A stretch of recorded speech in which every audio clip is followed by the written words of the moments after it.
Assalamualaikum warahmatullahi wabarakatuh. Halo hai anak-anak. Hari ini Ibu akan menceritakan sebuah kisah yang seru nih, yaitu tentang bagaimana proses masuknya Islam ke Indonesia. Ada yang sudah tahu ceritanya? Belum? Oke, kita langsung saja ya. Jadi, dari zaman dulu sekali, Indonesia itu sudah menjadi tempat yang sangat ramai didatangi oleh orang banyak. Dikarenakan letaknya yang strategis membuat banyak sekali para pedagang dari luar negeri berdatangan ke sini.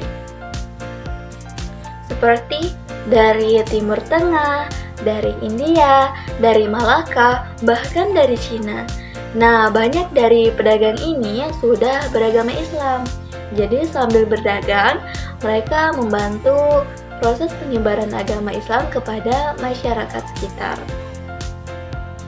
Tapi, sampai sekarang para ahli masih berdiskusi nih tentang bagaimana sebenarnya Islam bisa masuk ke Indonesia. Ada 3 pertanyaan besar yang sering kali dibahas. Misalnya, dari mana sebenarnya Islam itu datang? Atau siapa yang pertama kali membawanya ke Indonesia?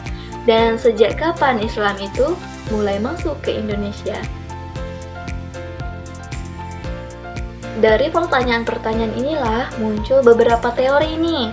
Teori yang pertama ialah teori Gujarat. Gujarat merupakan daerah yang berada di bagian negara India. Menurut teori Gujarat ini, Islam pertama kali masuk ke Indonesia sekitar abad ke-13 Masehi. Jadi ceritanya pedagang dari Gujarat datang ke Indonesia untuk berdagang. Akan tetapi dikarenakan mereka sudah memeluk agama Islam, mereka lalu mengenalkan agama ini kepada masyarakat setempat. Ada 2 alasan yang membuat teori ini dipercaya nih. Yang pertama, karena bentuk batu nisan makam Sultan Malik As-Saleh dan Maulana Malik Ibrahim yang digadang-gadang mirip dengan batu nisan yang ada di Gujarat.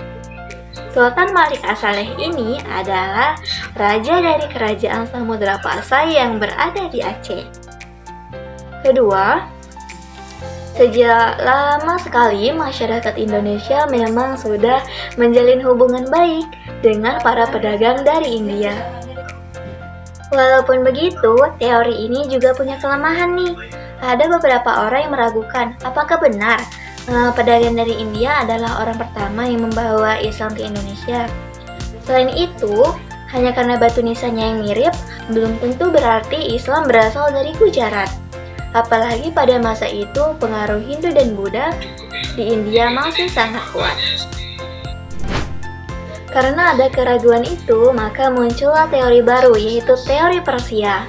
Persia adalah bagian wilayah yang sekarang kita kenal dengan negara Iran.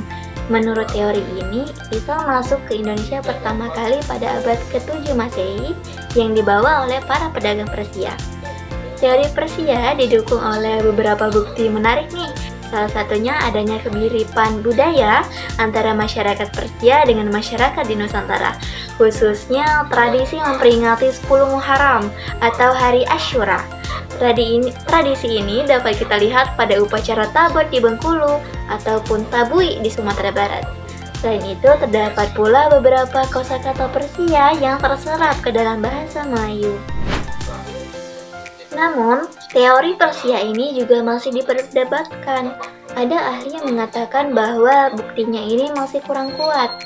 Selain itu, Persia bukan pusat utama penyebaran Islam, dikarenakan pedagang dari Persia yang datang ke Nusantara tidak terlalu banyak dibandingkan pedagang dari Arab, Cina, maupun India.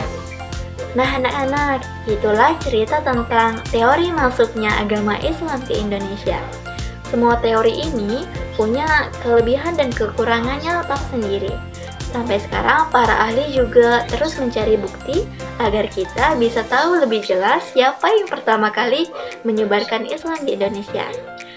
Terima kasih sudah mendengarkan cerita pada hari ini ya. Sampai jumpa di pertemuan berikutnya. Ibu akhiri, wassalamualaikum warahmatullahi wabarakatuh.